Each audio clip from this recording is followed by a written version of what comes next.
샬롬, 이동춘 목사입니다. 오늘도 여러분의 삶이 주님의 평안으로 가득하시길 기원하며 하나님의 말씀을 나누겠습니다. 오늘 우리들에게 주시는 말씀은 사도행전 17장 16절에서 34절 말씀입니다. 이 말씀 중에 16절에서 21절까지 읽겠습니다. 바울이 아덴에서 그들을 기다리다가 그 성에 우상이 가득한 것을 보고 마음에 격분하여 회당에서는 유대인과 경건한 사람들과 또 장터에서는 날마다 만나는 사람들과 변론하니 어떤 에피쿠로스와 스토아 철학자들도 바울과 정론할세 어떤 사람은 이르되 이 말쟁이가 무슨 말을 하고자 하느냐 하고 어떤 사람은 이르되 이방신들을 전하는 사람인가 보다 하니 이는 바울이 예수와 부활을 전하기 때문이로라. 그를 붙들어 아레오바고로 가며 말하기를 내가 말하는 이 새로운 가르침이 무엇인지 우리가 알 수 있겠느냐? 내가 어떤 이상한 것을 우리 귀에 들려주니 그 무슨 뜻인지 알고자 하노라 하니 모든 아덴 사람과 거기서 나그네 된 외국인들이 가장 새로운 것을 말하고 듣는 것 이외에는 달리 시간을 쓰지 않음이더라. 아멘. 사도행전 17장 16절에서 34절 말씀을 본문으로 사도행전 강의 31번째 시간 그때나 지금이나 매 한 가지라는 제목으로 말씀을 나누도록 하겠습니다. 바울 일행은 베레에서의 난리를 겪고 아덴으로 넘어왔습니다. 이것은 당시 최고의 지성과 지혜를 생산하고 있던 도시였습니다. 소크라테스, 플라톤, 아리스토텔레스 등과 같은 대학자들을 배출한 도시였습니다. 당시 세계를 정복한 로마조차도 아테네, 헬라 그리스의 철학과 문화를 전적으로 수용할 정도였습니다. 그래서 땅은 로마가 정복하고 정신은 헬라, 그리스가 정복했다는 말이 생겼습니다. 그런데 이 유명한 도시, 문명 선도의 도시에 오자마자 바울이 느낀 것은 이 도시가 형편없는 도시라는 사실이었습니다. 16절입니다. 바울이 아덴에서 그들을 기다리다가 그 성에 우상이 가득한 것을 보고 마음에 격분하여 우상이란 사람들이 자신의 욕망을 성취할 목적으로 대상화시킨 그 어떤 것을 일컫습니다. 이것을 실체화시킬 때는 물건이나 사물을 이용해 상을 만들고 그것을 숭배합니다. 또 사람 자체를 숭배하기도 하지요. 아테네에 이런 우상들이 가득했다는 것입니다. 이런 우상들을 숭배하는 사람들로 가득했다는 것이기도 하지요. 겉은 문명의 도시이지만 속은 우상의 도시였던 것입니다. 사실 이런 모습이 2000년 전 아테네에서만 있었던 것이 아닙니다. 역사 속에 문명의 도시라고 일컬어지던 도시들이 모두 이런 형국이었습니다. 화려할수록 각종 우상으로 가득 차 있는 것을 볼 수 있습니다. 가장 이성적이고 합리적인 것을 추구하는 것이 도시라고 하지요. 과학과 기술의 진보가 이루는 공간의 쾌거라고도 합니다. 그런데 그런 도시일수록 우상으로 가득 차 있는 것은 도시의 모순입니다. 한 5년 전쯤 개봉한 영화 더킹이 있습니다. 영화에는 무소리만큼 냉정한 이성과 합리성을 갖고 있는 검사들이 나옵니다. 냉정한 분석을 통해 문제를 해결하는 사람들입니다. 그런데 정작 복잡하고 어려운 난제를 만나면 무당을 찾아가 점을 봅니다. 그리고 무당이 점지해 준 것을 붙잡고 문제를 풀어갑니다. 이 광경이 어색하지 않습니까? 그런데 이것이 도시의 속모습입니다. 진짜 모습입니다. 아테네가 그랬듯이 오늘 대한민국이라는 도시가 보여주는 풍경입니다. 이성과 우상이 공존하는 이상한 풍경입니다. 그런데 이 이상한 풍경이 복음 전도에 유리함도 있다는 것은 역설입니다. 본문 속으로 돌아가서 이야기를 하겠습니다. 바울은 이 도시의 속을 보자 마음의 분노가 일어났습니다. 그래서 장소를 가리지 않고 사람들과 복음을 나누기 시작했습니다. 17절입니다.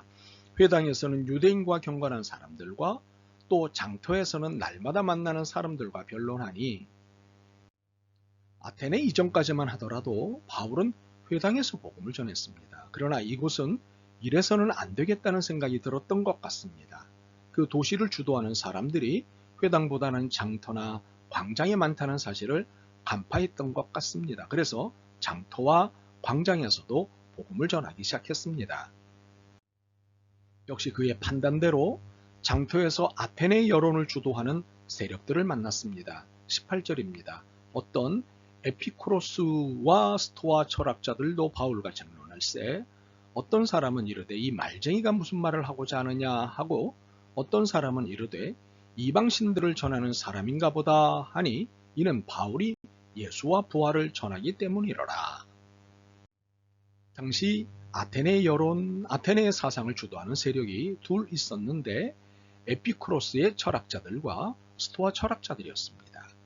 에피쿠로스와 스토아는 대부분 중고등학교 시절을 거치면서 들어본 용어일 것입니다. 에피쿠로스는 주로 쾌락주의 사상으로, 스토아는 주로 금욕주의 사상으로 소개됩니다. 너무 단순화해서 소개하기 때문에 위험이 많은 설명입니다. 오늘 우리가 사용하는 쾌락과 금욕의 개념하고는 상당히 거리가 있기 때문입니다. 에피쿠로스가 말하는 쾌락은 행복입니다. 작은 것에서도 기쁨을 느끼고 가까운 친구의 고통을 공유함으로 행복을 느끼는 것들을 쾌락이라고 합니다. 그리고 경험을 중시해서 이후 공리주의로 발전하기도 했습니다. 스토아가 말하는 금욕은 법과 규칙의 테두리 안에서 절제하는 삶을 말하는 것이지요. 그리고 외적인 재물을 경시하면서 계급적 인종적 차별을 넘어 형제를 강조하는 세계주의로 발전하기도 했습니다. 그러나 이 둘은 행복 추구라는 공통의 목표가 있었습니다. 단지 에피쿠로스는 누림을 통해 행복을 추구한 반면 스토아는 억제, 절제를 통해 행복을 추구했습니다. 예를 들면 스토아 사람들은 술에 취하는 일이 없게 아예 술자리를 피하거나 어떻게 해서든지 덜 마시려고 애쓸 때 에피쿠로스 사람들은 마시되 자신이 술에 종속되지 않게 마시는 것입니다. 무엇보다도 우리 기독교 입장에서 이들에게 관심을 갖는 부분은 당시 현실적 분위기에 대해서입니다. 헬레니즘 시대는 고대에서 중세로 넘어가는 과도기였습니다. 이러한 과도기에 나타나는 특징적 현상은 사람들이 불안과 고통을 느낀다는 사실입니다. 자신들을 어지럽고 불안케 하는 외적 현실과 더불어 자신이 앞으로 어떻게 살아가야 하는가를 둘러싼 내적 고민이 깊어지는 현상을 보입니다. 한마디로 불안입니다. 어떤 새로운 것에 자꾸 관심을 갖는다는 것은 그만큼 존재와 실존이 불안하다는 증거이지요. 당시 아테네 사람들이 그랬습니다. 19절에서 21절을 봅니다. 그를 붙들어 아레오바고로 가며 말하기를 내가 말하는 이 새로운 가르침이 무엇인지 우리가 알 수 있겠느냐? 내가 어떤 이상한 것을 우리 귀에 들려주니 그 무슨 뜻인지 알고자 하노라 하니 모든 아덴 사람과 거기서 나그네된 외국인들이 가장 새로운 것을 말하고 듣는 것 외에는 달리 시간을 쓰지 않음이더라. 가장 새로운 것에 대한 관심만 그들에게 있었습니다. 그러므로 처음 듣는 이야기에 사람들이 몰렸습니다. 특히 에피쿠로스 철학과 스토아 철학을 따르는 이들은 유독 더했습니다. 이들은 바울에게 듣는 이야기가 신기했습니다. 예수와 부활, 전혀 새로운 이야기였기 때문입니다. 그래서 그들은 바울을 아레오바고로 안내하였습니다. 아레오바고는 전쟁과 재난의 신 아레스의 언덕이라는 뜻이지요. 이곳은 당시 철학자들의 쉼터로 세상의 모든 철학이 설명되던 곳이었습니다. 또한 도시의 주요 정책이 논의되던 곳이기도 했습니다. 이렇게 지적 호기심이 강한 사람들에게 안내된 것입니다. 아레오바고 가운데선 바울은 아테네 사람들의 문제의 중심부를 바로 지적하고는 이에 대한 메시지를 전했습니다. 22절 23절입니다. 아덴 사람들아 너희를 보니 범사의 종교심이 많도다. 내가 두루 다니며 너희가 위하는 것들을 보다가 알지 못하는 신에게라고 새긴 단도 보았으니 그런즉 너희가 알지 못하고 위하는 그것을 내가 너희에게 알게 하리라. 바울이 아테네에 도착하자마자 분노를 느낀 문제, 즉 허다한 우상의 문제를 지적하면서 복음을 전했습니다. 특히 신을 사람의 기술과 고안으로 금이나 은이나 돌에다가 새겨서 만든 것과 같다고 생각해서는 안 된다며 만약 그렇게 했다면 회개해야 한다고 설명했습니다. 바울은 이 사실을 돌려서 말하지 않았습니다. 직설적으로 말했습니다. 그리고 예수의 부활과 하나님의 심판에 대해 설명했습니다. 31절입니다. 이는 정하신 사람으로 하여금 천하를 공의로 심판할 날을 작정하시고 이에 그를 죽은 자 가운데서 다시 살리신 것을 모든 사람에게 믿을 만한 증거를 주셨음이니라 하니라.